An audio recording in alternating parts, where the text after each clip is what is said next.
Big boss में अब finale week चल रहा है और प्रेस कॉन्फ्रेंस चल रहा है। तो आज के एपिसोड में फरहाना एंड तान्या दोनों गौरव को टारगेट कर रहे थे। तब गौरव ने बहुत अच्छा जवाब दिया। फरहाना के लिए कहा कि मैंने उसे अंदर लेकर आया, तो जब वो अंदर आई फिर से री एंट्री उसने की तो सबसे पहले आकर उसने मुझे गले लगाया था।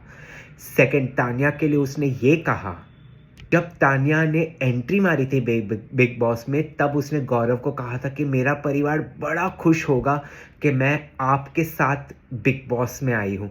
और फिर पलट गई कुछ दिनों के बाद ये कहते हुए कि मैंने तो आपको टेलीविज़न पे कभी देखा ही नहीं है। I mean Gaurav is too good in असली चेहरा दिखाने में। वो ऐसे जवाब देता है कि फरहाना और तान्या का झूठ ऐसे बाहर आ जाता है। He is a class person. Seriously, I really wish he wins Big Boss.